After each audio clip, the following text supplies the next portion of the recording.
नमस्कार, आप देख रहे हैं डीडी न्यूज। मैं हूं आसिफ गुलाटी गुम्बर। आगे बढ़ने से पहले एक नजर सुर्खियों की तरफ। राष्ट्रपति द्रौपदी मुर्मू मलावी के दौरे पर आज शीर्ष नेतृत्व से करेंगी मुलाकात। प्रमुख व्यापार और उद्योग जगत के नेताओं और भारतीय समुदाय से भी होनी है बातचीत।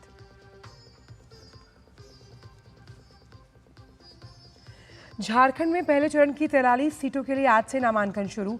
घटक दलों के बीच सीट बंटवारे पर होगी चर्चा।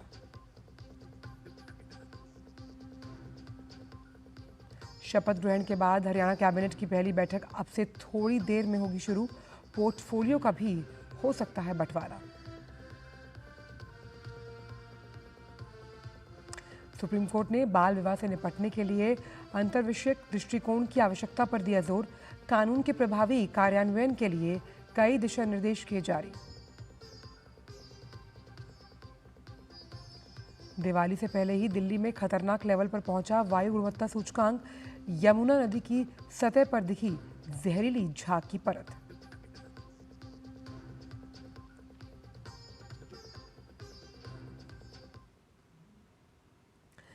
और आइए अब जानते हैं सभी खबरों को विस्तार के साथ। झारखंड विधानसभा चुनाव के पहले चरण के लिए नामांकन प्रक्रिया आज से शुरू हो गई। मुख्य चुनाव आयुक्त राजीव कुमार ने बताया कि उम्मीदवार ऑनलाइन और ऑफलाइन दोनों माध्यमों से नामांकन कर सकते हैं। पहले चरण में 43 विधानसभा सीटों के लिए 13 नवंबर को मतदान होना है।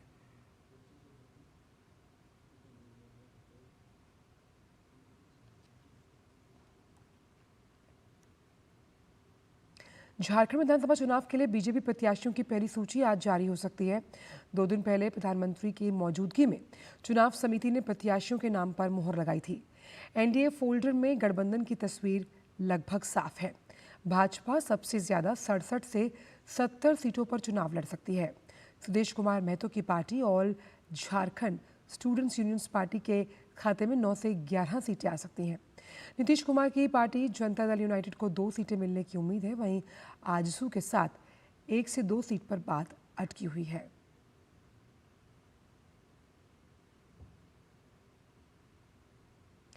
झारखंड में सत्तारूढ़ गठबंधन के घटक दलों के बीच सीटों के बंटवारे पर सहमति बनती नजर आ रही है। जानकारी के मुताबिक झारखंड मुक्ति मोर्चा के हिस्से में सबसे ज्यादा 43 सीटें, कांग्रेस को 29, राष्ट्रीय जनता दल को 5 और भाकपा माले को 4 सीटें मिलने का अनुमान है। आज मुख्यमंत्री हेमंत सोरेन के सरकारी आवास पर महत्वपूर्ण बैठक होनी है, जिसमें आरजेडी के तेजस्वी यादव और भाकपा माले के राष्ट्रीय महासचिव दीपांकर भट्टाचार्य हिस्सा लेंगे। बैठक में सीट बंटवारे पर अंतिम मोहर लगने की उम्मीद है।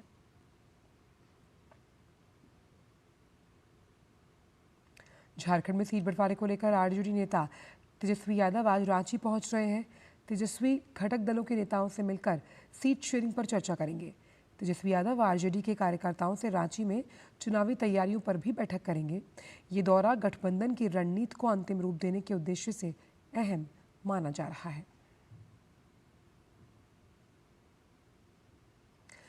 महाराष्ट्र विधानसभा चुनावों को लेकर सरगर्मियां तेज हो गई हैं। सीट बंटवारे को लेकर महाविकास अघाड़ी ने 288 में से 207 सीटों पर सीट शेयरिंग का फॉर्मूला तय कर लिया, जबकि 28 सीटों पर सहमति बनना बाकी है। इस बीच सपा प्रमुख अखिलेश यादव आज से महाराष्ट्र के 2 दिवसीय दौरे पर हैं। इस दौरान वो मालेगांव और धुले में सार्वजनिक कार्यक्रम में हिस्सा लेने के साथ पार्टी के पक्ष में माहौल बनाने की कोशिश करेंगे। सपा ने मुस्लिम बहुल सीटों पर फोकस करते हुए महाविकास अघाड़ी से महाराष्ट्र विधानसभा चुनावों में 12 सीटों पर अपनी पार्टी की दावेदारी पेश की। सपा का प्लान मुंबई, ठाणे, औरंगाबाद और धूलिया की सीटों पर चुनाव लड़ने का है और ये वो सीटें हैं जो ओवैसी का गढ़ मानी जाती हैं। हालांकि अखिलेश यादव ने कहा कि उनकी पार्टी इंडी गठबंधन का हिस्सा होगी।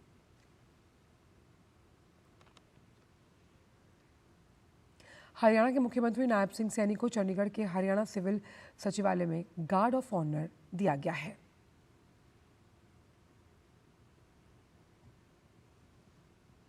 तो मुख्यमंत्री नायब सिंह सैनी को गार्ड ऑफ ऑनर दिया गया उनके सम्मान में।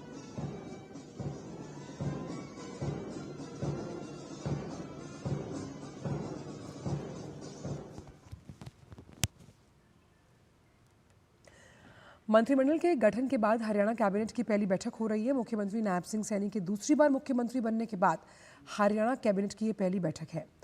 मुख्यमंत्री नायब सिंह सैनी की अध्यक्षता में होने वाली इस बैठक में लगभग 13 मंत्री शामिल हैं। इस बीच नए मंत्रियों के विभागों का बंटवारा भी हो सकता है। माना जा रहा है कि बैठक में विधानसभा के सत्र और प्रोटेम स्पीकर को लेकर भी फैसला हो सकता है। इस सत्र में विधानसभा के सभी नए सदस्यों को शपथ दिलाई जाएगी। आपको बताएं कि कैबिनेट मंत्री के रूप में कल अनिल विज, कृष्णलाल पवार, राव नरबीर, महिपाल ढांडा, विपुल गोयल, डॉक्टर अरविंद शर्मा, श्याम सिंह राणा, रणबीर गंगवा, कृष्ण बेदी, श्रुति चौधरी, आरती राव ने शपथ ली थी। वहीं राजेश नागर और गौरव गौतम ने राज्य मंत्री स्वतंत्र प्रभार के रूप में शपथ ली थी। हरियाणा में वादे पर खरा उतरते हुए मुख्यमंत्री नायब सिंह सैनी ने शपथ लेते ही तृतीय और चतुर्थ श्रेणी पदों का रिजल्ट जारी किया, जो चुनाव आचार संहिता की वजह से अटका हुआ था। हरियाणा कर्मचारी चयन आयोग द्वारा रिजल्ट घोषित करने के बाद अब जल्द ही चयनित कर्मचारियों की नियुक्तियां की जाएंगी। नतीजा हरियाणा स्टाफ सिलेक्शन कमीशन की साइट पर रिजल्ट के रूप में उपलब्ध है। हरियाणा कर्मचारी आयोग के चेयरमैन हेमंत सिंह ने बताया कि ग्रुप सी के कुल 25,500 पद और ग्रुप डी के 2600 पदों की भर्ती प्रक्रिया चल रही है। इससे पहले कल हरियाणा की नई सरकार ने शपथ लेते ही युवाओं को नौकरी का नायाब उपहार दिया। जम्मू कश्मीर की उमर अब्दुल्ला सरकार के मंत्रियों को विभाग बांट दिए गए। सुरेंद्र कुमार चौधरी को उद्योग और वाणिज्य, श्रम एवं रोजगार मंत्रालय, सकीना मसूद को स्वास्थ्य और चिकित्सा, शिक्षा, स्कूल, समाज कल्याण, जावेद अहमद राणा को जल शक्ति, वन और जनजातीय मामले, जावेद अहमद डार को कृषि उत्पादन, ग्रामीण विकास और पंचायती राज और सतीश शर्मा को खाद्य, यातायात, विज्ञान और प्रौद्योगिकी, सूचना प्रौद्योगिकी मंत्रालय की जिम्मेदारी सौंपी गई है।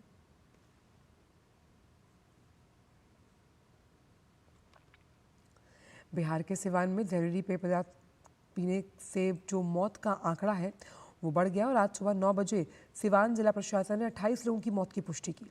कंफर्म किया कि जहरीला जो पेय पदार्थ था उससे 28 लोगों की मौत हुई है। मृतकों का पोस्टमार्टम किया गया। इसके अलावा 8 लोग अभी भी सदर अस्पताल में भर्ती हैं। बात कार्रवाई की करें तो 8 नामजद लोगों में से 3 की गिरफ्तारी हुई, जबकि जहरीली शराब के खिलाफ अभियान के तहत कुल 37 गिरफ्तारियां की गई हैं। इस दौरान पुलिस को हजारों लीटर शराब मिली, जिसे नष्ट कर दिया गया। पुलिस और उत्पाद विभाग की विशेष छापेमारी में गोरिया कोठी थाना क्षेत्र के अंतर्गत लगभग 3000 लीटर देशी अर्ध निर्मित शराब नष्ट की गई और जांच में ये सामने आया कि सिवान और सारण में जिस जहरीले पेय पदार्थ को पीने से लोगों की मौत हुई है उसमें मिथाइल अल्कोहल और इंडस्ट्रियल स्पिरिट की मात्रा ज़्यादा थी। घटनास्थल से बरामद बोतल की उत्पाद विभाग के लैब में हुई जांच में मिथाइल अल्कोहल की मात्रा 80% पाई गई। राजस्थान की राजधानी जयपुर के कर्णी विहार थाना इलाके में शरद पूर्णिमा पर आरएसएस द्वारा आयोजित खीर वितरण कार्यक्रम के दौरान कुछ लोगों ने चाकूबाजी की। इस घटना में 10 लोग घायल हुए, जिनका एसएमएस अस्पताल में इलाज चल रहा है। फिलहाल विवाद के कारणों का पता नहीं लग पाया। घटना के आरोपी नसीब चौधरी और उनके बेटे सहित कुछ युवकों को पुलिस ने हिरासत में लिया। पुलिस ने इस मामले में कुछ लोगों को गिरफ्तार किया।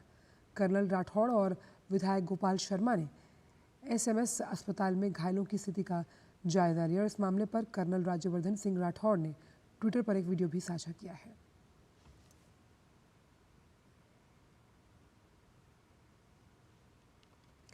खबर उत्तर प्रदेश से, जहां के बहराइच हिंसा के 5 गुनाहगारों को पुलिस ने गिरफ्तार कर लिया। गिरफ्तारी से पहले पुलिस की आरोपियों से मुठभेड़ हुई, जिसमें 2 के पैर में गोली लगी। ये आरोपी नेपाल भागने की फिराक में थे। घायल सरफराज और तालीम नामक युवक गोपाल मिश्रा की हत्या के मुख्य आरोपियों में से है।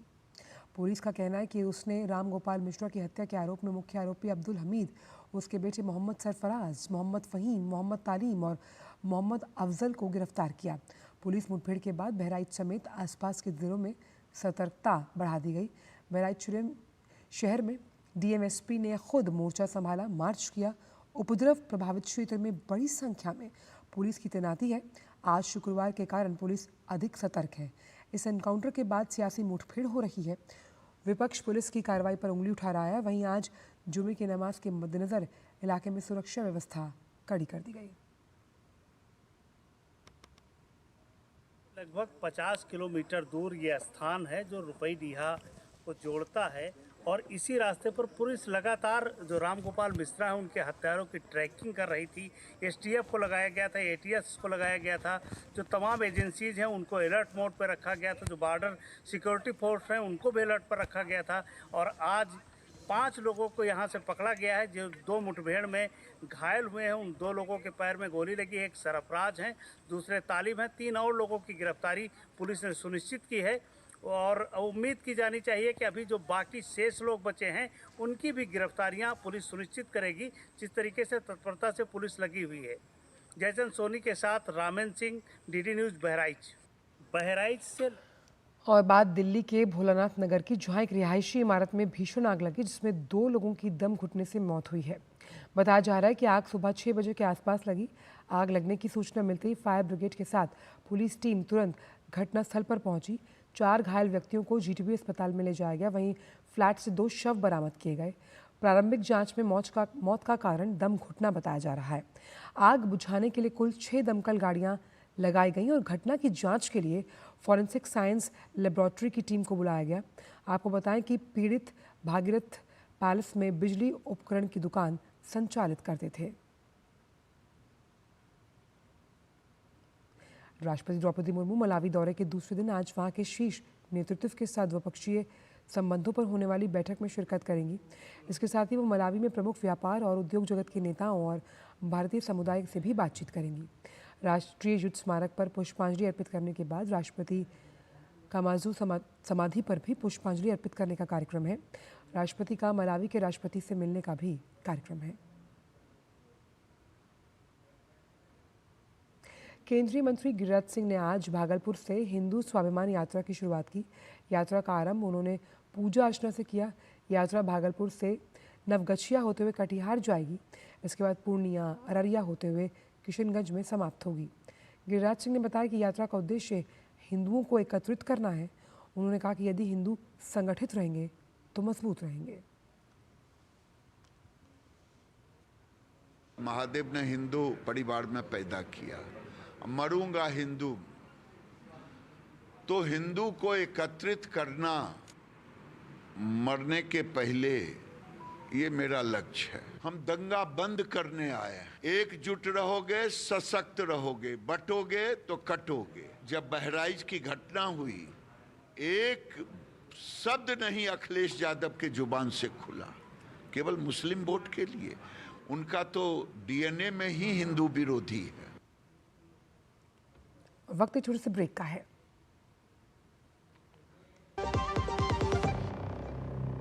कभी नाच गाना और बेहतरीन खाना, कभी सास बहू की नोक-झोंक में स्वाद का मुस्कुराना, कभी रिश्तों में मुस्कुराहट और स्वाद भरना।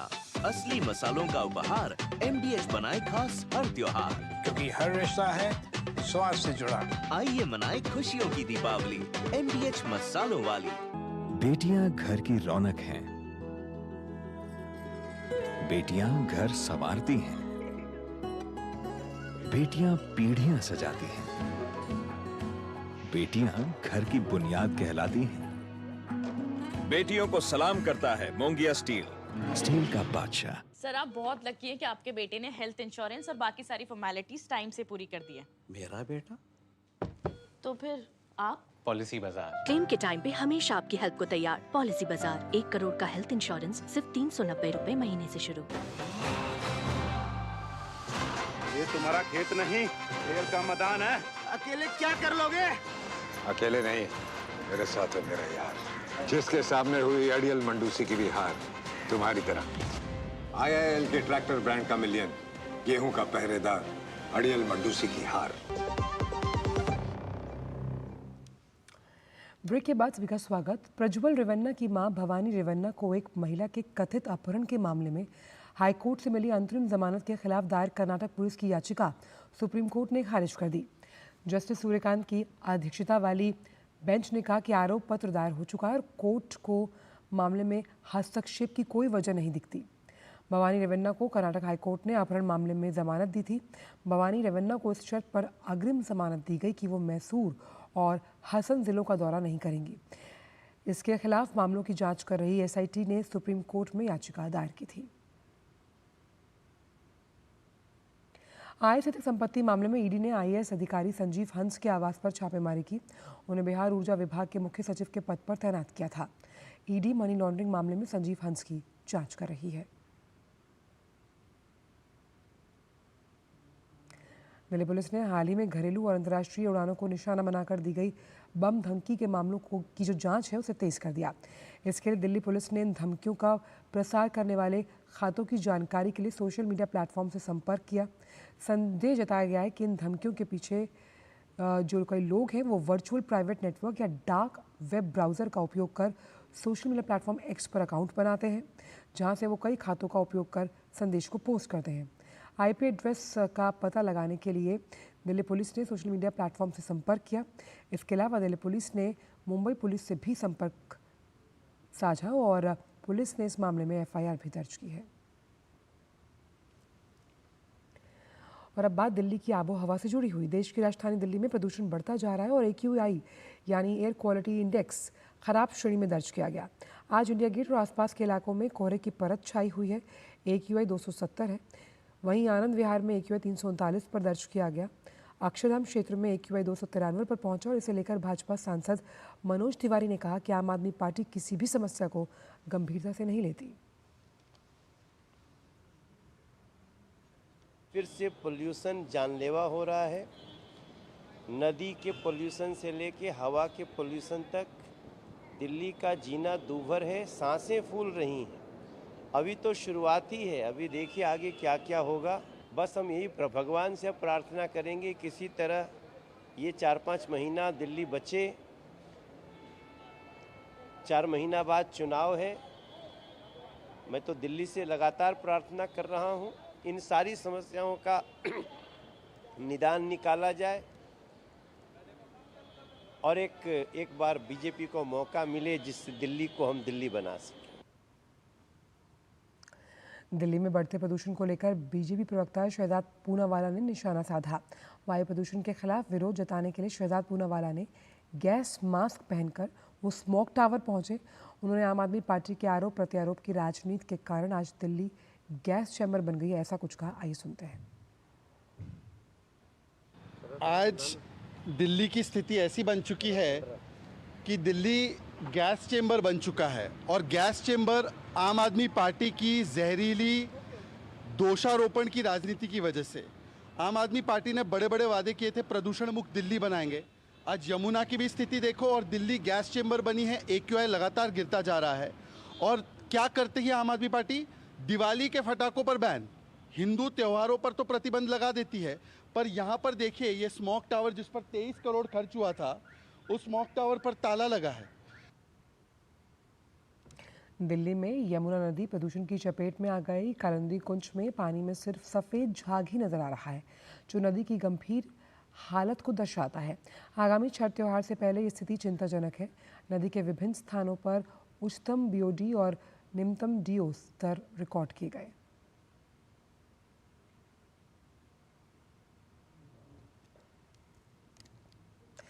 वित्त मंत्री निर्मला सीतारमण ने मेक्सिको के ग्वाडलजारा में टेक लीडर्स राउंड टेबल बैठक की अध्यक्षता की है और इस दौरान भारत और मेक्सिको के बीच तकनीकी सहयोग को मजबूत करने पर चर्चा हुई। बैठक को संबोधित करते हुए वित्त मंत्री ने समान स्थिति वाली अर्थव्यवस्थाओं के लिए अवसर और जिम्मेदारियों पर विमर्श किया और भारत और मेक्सिको के बीच सहयोग को रफ्तार देने पर चर्चा भी।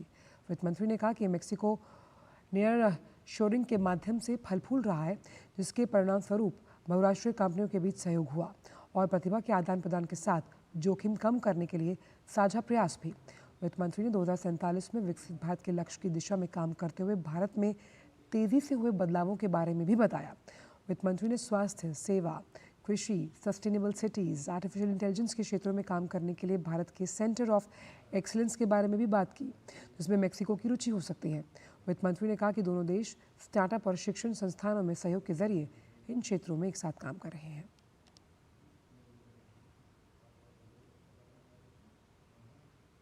साथ ही ग्वाडलजारा में वित्त मंत्री टाटा कंसल्टेंसी सर्विसेज के मुख्यालय का दौरा भी उन्होंने किया और कंपनी के अधिकारियों और कर्मचारियों को संबोधित भी किया। और आइए अब जानते हैं कारोबार जगत से जुड़ी कुछ खास खबरें। आरबीआई ने नियम से ज्यादा ब्याज वसूलने वाली 4 नॉन बैंकिंग फाइनेंस कंपनियों पर बड़ी कार्रवाई की है। आरबीआई ने Aashirvad micro finance limited, Arohan financial services limited, DMI finance private limited और नवी फिनसर्व लिमिटेड कंपनियों के लोन सैंक्शन और वितरण करने पर रोक लगा दी है। ये निर्णय 21 अक्टूबर के कारोबारी दिन के अंत से प्रभावी होगा। विदेश मंत्रालय ने मॉरिशस सरकार को 487 करोड़ रुपए की लाइन ऑफ क्रेडिट देने की घोषणा की है। ये रुपए डिनोमिनेटेड बॉन्ड होगा। भारत सरकार मॉरिशस को जल पाइपलाइन के रिप्लेसमेंट के लिए ये फंडिंग प्रदान कर रही है। दिल्ली में आयोजित इंडिया मोबाइल कांग्रेस का आज अंतिम दिन है।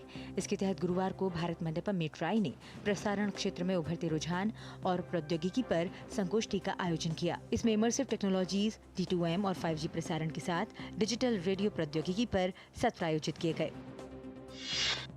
सीबीडीटी ने आयकर अधिनियम 1961 के तहत अपराधों के शमन के लिए संशोधित दिशा निर्देश जारी किए हैं।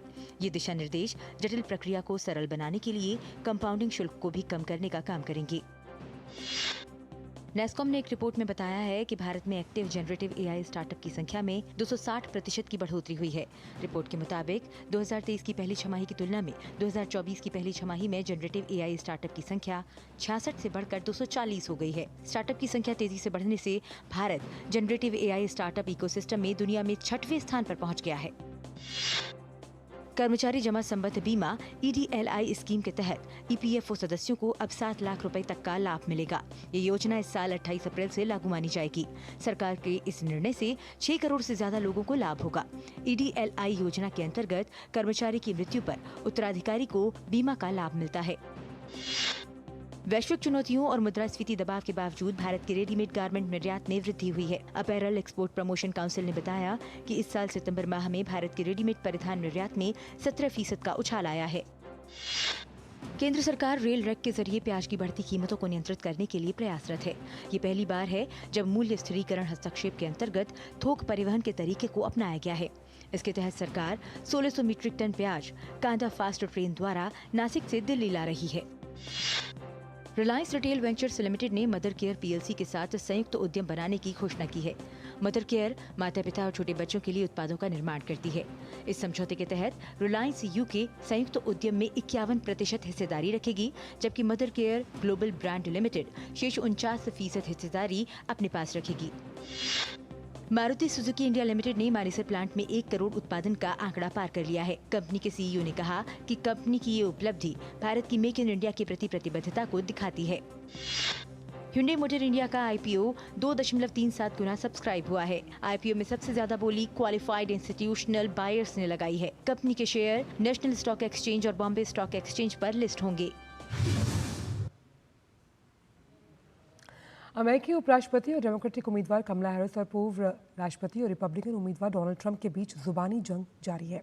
कमला हैरिस ने विस्कॉन्सिन की रैली में कहा कि अमेरिकी चुनाव अंत तक कड़ी टक्कर वाला होना है।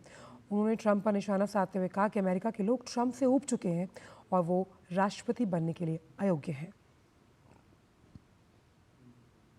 इजरायली प्रधानमंत्री बेंजामिन नेतन्याहू ने कहा कि इजरायली सेना ने हमास के नेता याह्या सिनवार को मार गिराया। नेतन्याहू ने कहा कि अगर हमास अपने हथियार डाल दे और सभी बंधकों को रिहा कर दे तो गाजा में युद्ध समाप्त हो सकता है। अमेरिकी राष्ट्रपति जो बाइडेन ने भी सिनवार की मौत की सराहना करते हुए इसे युद्ध विराम की ओर एक सकारात्मक कदम बताया।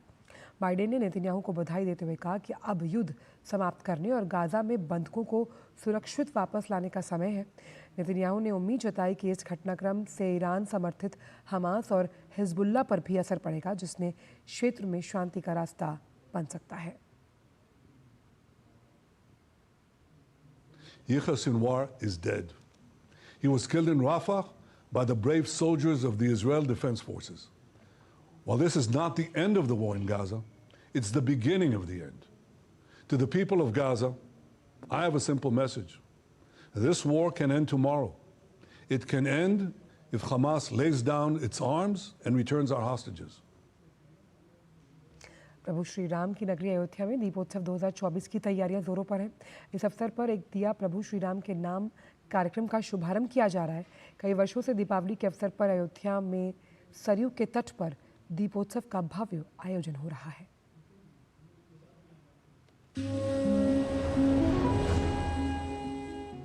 प्रभु श्री राम की नगरी अयोध्या में दीपोत्सव 2024 की तैयारियां जोरों पर है। दीपोत्सव कार्यक्रम अयोध्या की विशेष पहचान है। कार्यक्रम को खास बनाने के लिए इस बार एक दिया प्रभु श्री राम के नाम कार्यक्रम का शुभारंभ किया गया है। पिछले कुछ वर्षों से अयोध्या में सरयू के तट पर दीपोत्सव का भव्य आयोजन किया जाता है। अयोध्या विकास प्राधिकरण की निगरानी और देखरेख में कार्यक्रम का आयोजन किया जाएगा। सरयू के कुल 55 घाटों पर राम की पैड़ी के दोनों घाटों पर 80% मार्किंग का काम पूरा हो चुका है। बाकी 20% पर तेजी से काम चल रहा है। कार्यक्रम में 25 लाख दीपों को प्रज्वलित किया जाएगा। इस साल 30 अक्टूबर को दीपोत्सव का आयोजन किया जा रहा है। देश विदेश से बड़ी संख्या में श्रद्धालु महापर्व में भाग लेंगे। ऑनलाइन माध्यम से दिए का दान के द्वारा भी भक्त इसमें भाग ले सकते हैं और उनके घर पर कार्यक्रम के बाद प्रसाद पहुंचा दिया जाएगा।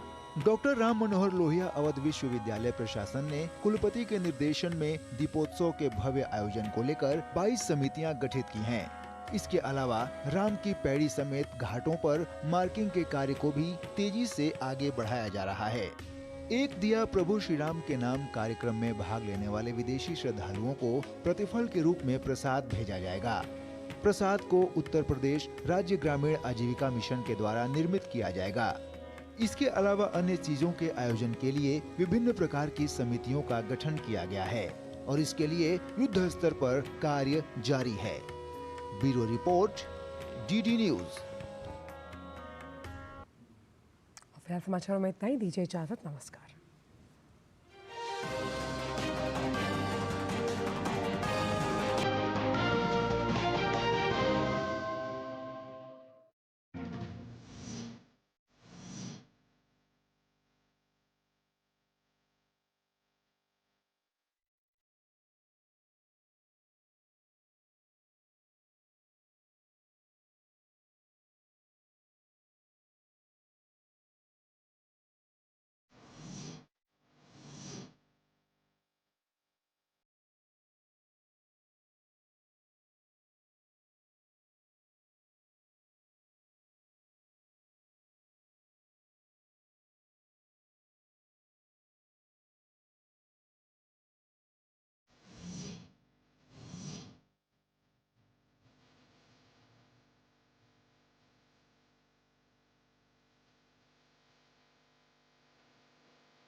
नमस्कार, स्वागत है आप सभी का डीडी न्यूज़ के इस खास बुलेटिन एक्सप्रेस 100 में, जहां हम आपके लेकर आते हैं खबरें, राजनीति, मनोरंजन, देश, दुनिया, खेल और व्यापार जगत से एक्सप्रेस अंदाज में।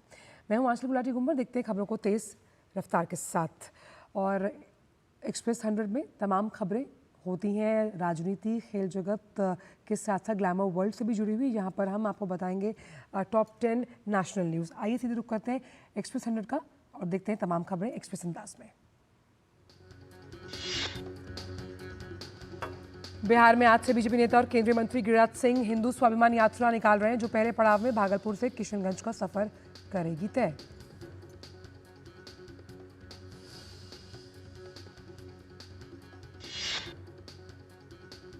हिंदू स्वाभिमान यात्रा पर गिरिराज सिंह ने कहा कि महादेव ने मुझे हिंदू परिवार में पैदा किया और हिंदू ही मरूंगा।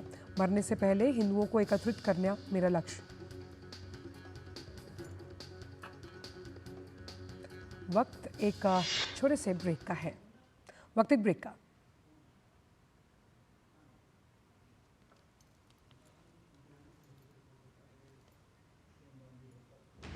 झूठ से भी खतरनाक होता है अधूरा सच, और वैसे ही खतरनाक होती है कि हर खबर के साथ जुड़ा होता है उसका इतिहास, वर्तमान और भविष्य। देखिए हर बड़ी खबर जिसमें होगा तथ्य, तर्क और सबूत। देखिए पूरा सच प्रखर श्रीवास्तव के साथ सोमवार से शुक्रवार शाम 7:30 बजे सिर्फ डीडी न्यूज पर।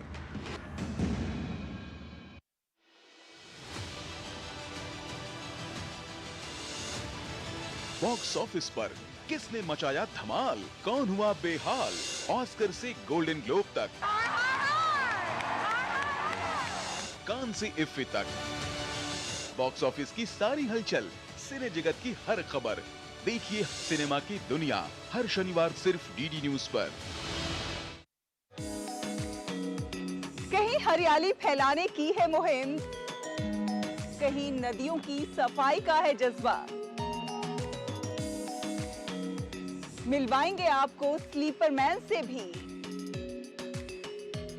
तो दिखाएंगे उम्र को मात देते जज्बे की कहानी भी। होंगी और भी अच्छी खबरें, देखिए मेरे साथ गुड न्यूज जज्बा इंडिया का।